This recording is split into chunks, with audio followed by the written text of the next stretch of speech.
SARS-CoV-2. It sounds Russian. Ce n'est pas seulement le virus qui nous occupe, le virus qui a déclenché une pandémie, c'est un virus qui a changé le monde entier. Pan, tout, Demos, le peuple entier, ou plutôt tous les peuples du monde entier sont touchés. Cette dimension totale qui nous est rendue consciente chaque jour a longtemps été niée. Les épidémiologistes et les responsables de l'OMS savaient dès janvier qu'il s'agissait d'une pandémie. Mais le gouvernement chinois, après avoir menti sur l'impact du virus en Chine, a empêché que l'OMS déclare la pandémie contre tous les avis des spécialistes d'autres pays. Le virus était déjà en Europe, notamment en Lombardie. Les mécanismes de diffusion dans l'OMS devront être repensés, mais la Chine ne prendra pas ses responsabilités envers le monde, ou plutôt le gouvernement chinois.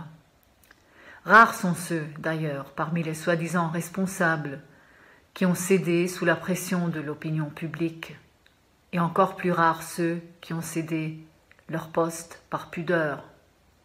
La plupart, comme, je ne citerai pas les noms, ont insisté sur la cohérence de leurs décisions contradictoires, lorsque tout le monde avait déjà compris qu'ils avaient pris des décisions catastrophiques, malgré les avertissements des autres, et notamment des médecins italiens, les premiers à vraiment informer le monde sur l'impact du virus.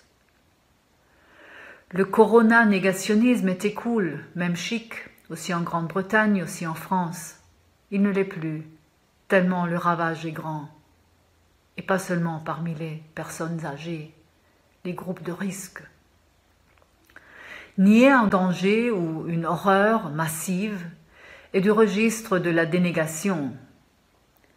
Et la dénégation est au centre du négationnisme, qu'il concerne l'extermination des Juifs et autres par les nazis, ou la pandémie, c'est-à-dire une maladie virale avec un nombre énorme de morts et le collapse de systèmes sanitaires là où ils existent.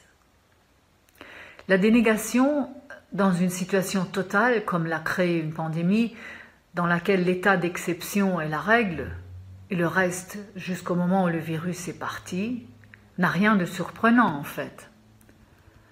Avant de reconnaître la triste et choquante réalité qui s'avance sur un pays après l'autre, la plupart des gens ont tendance à nier l'imminence de la catastrophe.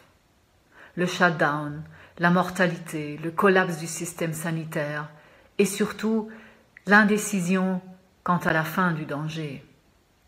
Dans ce genre de situation, un mécanisme de défense s'active à un niveau collectif, à savoir le clivage. En psychothérapie, voire en psychanalyse, on appelle ainsi le partage fantasmatique et contrefactuel entre bien et mal, vrai et faux, présent et absent, moi et autres. Aussi, les représentations liées aux angoisses qui risquent d'inonder la psyché de tous côtés sont-elles fort closes, éloignées de la conscience par divers moyens ou techniques. Et ça, lorsque cela ne marche plus, parce que le danger est trop grand et les discours réalistes qui le reconnaissent persistent et sont convaincantes en fin de compte, alors le danger est souvent projeté sur l'autre. Il lui est imputé comme faute, de Chinese virus par exemple. La dénégation se fait par analogie à la croyance infantile, vers laquelle la psyché tente à régresser dans ce genre de situation hautement angoissante. Si je me couvre les yeux, je ne vois pas l'autre, et l'autre ne me voit pas. Bon, ce sont les jeux d'enfants, et les enfants apprennent quelque chose lorsqu'ils jouent à ce jeu. Ils apprennent surtout que c'est un tour de passe-passe. Mais tandis que les enfants sont des enfants et doivent faire ce genre de jeu pour apprendre, ces théories ont pour la psyché angoissée une autre fonction lorsqu'elles arrivent dans des situations comme la pandémie. Beaucoup de personnes s'aventurent sur le mode du clivage vers toutes sortes d'histoires et de théories conspirationnistes.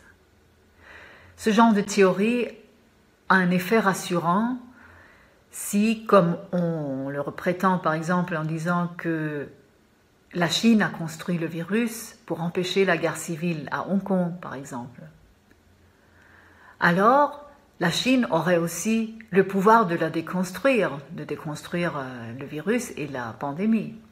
Peut-être cela d'ailleurs nous apprend quelque chose sur la dialectique du radical constructivisme et la déconstruction et le constructivisme-déconstructivisme. Une pandémie ou un système politique ne se déconstruit pas par une baguette magique ou quelques rhétoriques ou commentaires philosophiques. Mais probablement il les faut pour changer.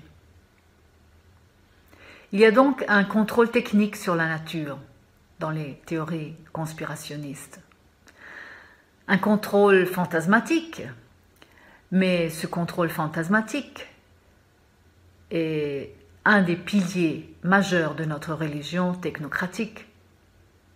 Plus généralement, la compulsion de contrôler, Kontrollzwang, au sens non pas d'une pathologie individuelle, du contrôle compulsif, mais comme habitus actif dans une société, constitue un fondement des croyances religieuses. C'est, disons, pour le dire avec Castoriadis, c'est une signification centrale de l'imaginaire actuel. Ces croyances religieuses sont munies d'instances d'omnipuissance, comme les dieux ou le Dieu unique, les magiciens, les rites, les esprits, les saints, les énergies cosmiques intentionnelles, etc. Personne dans son inconscient n'est exempt de ce genre de croyances qui atténuent les angoisses trop pressantes.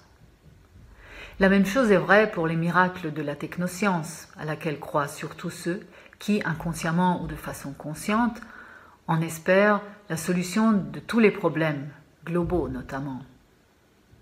Mais ces miracles, avec la croyance qui les multiplie par partage, par représentation, ces miracles nous ont propagés dans une situation psychique collective qui rend difficile l'action délibérée, parce que la position du milieu entre impuissance et omnipotence reste vide. En temps de pandémie, les gens subissent non seulement des angoisses, mais ils se voient aussi dans les pays démocratiques à économie capitaliste accepter des restrictions qu'ils n'accepteraient jamais en temps de paix ou en temps hors pandémie. Mais les restrictions économiques sont à double tranchant. D'un côté, elles nous soulagent d'un fonctionnement devenu malsain et même catastrophique pour la planète, pour les générations futures notamment. De l'autre côté, elles mettent beaucoup de gens dans un état de carence économique et ainsi de vulnérabilité croissante, ce qui augmente encore l'angoisse collective ou l'angoisse dans le collectif et ce genre de réponse complètement fantasmagorique et dangereuse, si elle passe à l'acte, passage à l'acte au sens aussi de déclaration de guerre. En temps de pandémie, le mode d'agir prédominant est l'agir d'exception. Ce genre d'agir, agiren, est surtout stratégique et il se situe dans le contexte des défenses contre le danger et surtout contre l'angoisse que ce danger réel entraîne. Pour être plus précise, en temps de pandémie, le clivage reçoit un droit de cité réel parce que le monde est de fait, et non seulement au niveau de l'imagination, partagé entre mort et survie, entre dépression psycho-économique et manie négationniste puis autoritaire. L'agir ou l'action délibérative, la boulésis démocratique des temps hors pandémie, existe et exige une discussion et des décisions sur fond d'une marge de possibilité que nous n'avons pas dans une situation d'urgence sanitaire ou, par exemple, d'autres urgences. Je ne veux pas me lancer à des comparaisons osées. Ce genre d'agir, la boulésis, la délibération, est mis entre parenthèses par l'état d'exception pandémique et d'urgence sanitaire. Mais prenons quand même un moment le temps de réfléchir, malgré les turbulences et les angoisses qui nous le rendent un peu difficile actuellement. N'étions-nous pas depuis des années, des décennies largement enfermés dans des modes d'agir d'exception?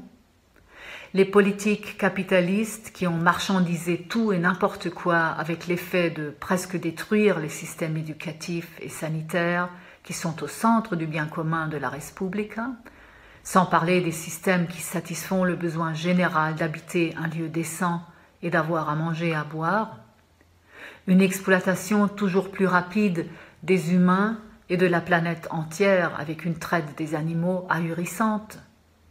La montée du burn-out, c'est-à-dire de la dépression d'épuisement à la première place des maladies psychiques, les maladies chroniques liées à ce genre de civilisation, le cancer, les maladies coronaires, le diabète, tous sont des symptômes d'un malaise profond duquel aucun politicard, aucun parti installé nous sauvera, mais seulement une catastrophe ou une révolution. Probablement il faudra les deux, et peut-être nous sommes au milieu de ce changement. Il reste à espérer, alors, qu'un nombre suffisant choisisse, comme les médecins actuellement, le bien commun, et non pas la logique idiotique, c'est-à-dire privée et de privatisation des multinationales, du shareholder value et des élites oligarchiques corrompues. Et encore plus important, que la majorité écrasante choisisse tant que faire se peut l'agir prudent et la délibération pour le bien commun. La solidarité au lieu du passage à l'acte dans le registre du seul clivage, un clivage qui vire du négationnisme à la réaction autoritaire. Et puis on retourne à la dénégation et au négationnisme. La crise pandémique peut mener dans plusieurs directions, mais le temps de la croyance dans la prétendue richesse capitaliste pour tous sont passés. Le manque de solidarité en Europe, le nationalisme aveugle et la réticence de créer un revenu garanti pour tous ne donnent pas lieu à trop d'espérance. Mais la solidarité, de même que l'agencement entre niveau mondial, européen, régional et local, permettra de mieux gérer la crise mondiale, qu'elle soit pandémique ou climatique. Et il faut un revenu garanti pour tous sans l'hyperbureaucratie des allocations. Ce serait un fondement de la sortie d'une économie de croissance capitaliste qui ravage la planète, car il permet qu'on quitte ce système sans la chute des masses européennes, il faut commencer par quelque chose, dans la misère. L'occasion, le kairos est là, il est à nous de le saisir. Le pouvoir est dans la rue, disait Hannah Arendt. Il s'agit de le ramasser. Maintenant, après maintes révoltes, partout dans le monde, nous sommes très peu dans la rue, sur le globe entier.